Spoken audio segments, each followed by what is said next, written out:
Alvar Noto's leaning towards soundscape research actually came about per chance, following a creative block. Nowadays, he ranks as one of the most recognized representatives of contemporary music and has focused on the interaction of art and music. Alvar Noto's music is closely related to physics and physical experience. While using a scientific approach, despite its functionality, it somehow also leaves room for chance. On top of all that, he runs the label Rasta Noton, together with Olaf Bender, a platform for music that lies far afield of the norm. Under his real name, Carsten Nicolai, he's also active as a visual artist, and in his work the boundaries between Alvar Noto and Carsten Nicolai are often blurry. Mein Hintergrund kommt ja eigentlich aus der visuellen oder bildenden Kunst. Und ich bin eigentlich über so eine Schaffenskrise eigentlich mehr mit Musik in Berührung gekommen. Eigentlich gar nicht mit Musik, sondern eigentlich mehr mit Sound. Also ich habe Wellenformgeneratoren ausprobiert, habe so ein kleines experimentelles Studio mir gebaut, wo es eigentlich nur um Sinuswellen ging erstmal und wie man die wahrnimmt. Und ja, dann so ganz langsam hat sich das eigentlich immer vertieft in eine Richtung, wo ich jetzt auch sage, es ist schon musikalisch, also auch Musik. Und das sind eigentlich so die letzten 10 Jahre relativ rasant gegangen.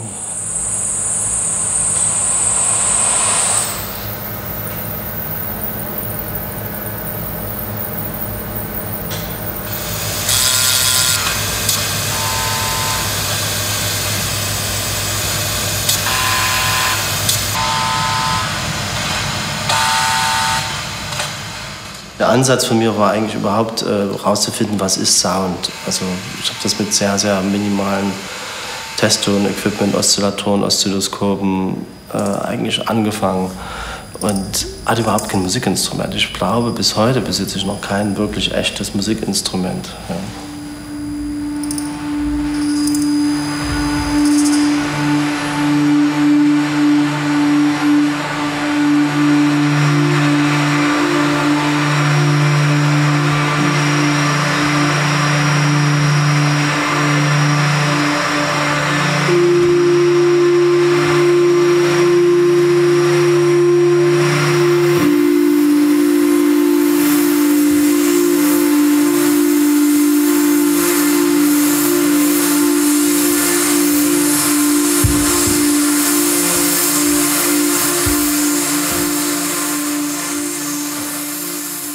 Mitte der 80er Jahre, wo ich sozusagen groß geworden bin, bin ich eigentlich 85, 86 in einer Szene groß geworden, wo es normal war, dass man einfach sozusagen alles mal probiert.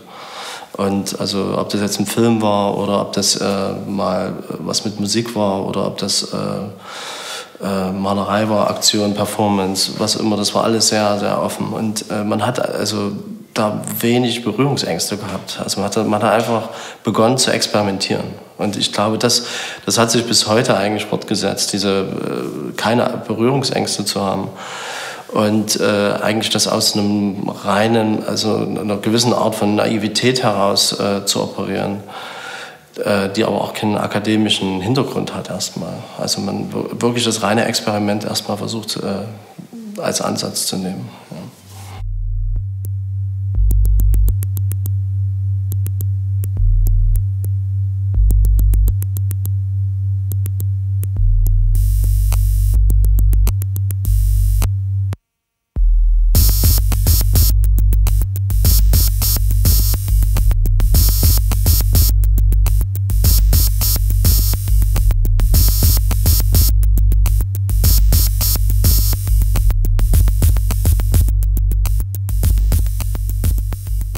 Ich denke wirklich, dass mein Ansatz ist eigentlich aus so einer Art,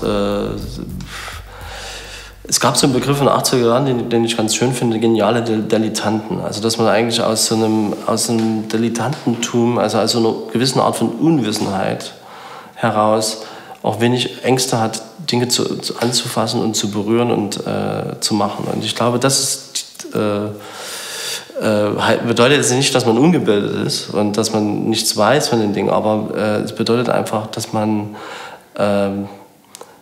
Dinge einfach mal benutzt und vielleicht auch falsch benutzt und dadurch vielleicht auch aber noch neue Wege erschließt. Also dieses falsch benutzen oder dieses radikal benutzen oder einfach sozusagen auf den Kopf stellen, das ist eigentlich ich finde es immer wieder ganz wichtig, weil es eben aus den klassischen eingeschliffenen Wegen, wie Dinge produziert werden sollten oder müssten, neue Wege zeigt. Und das ist eigentlich das Spannende.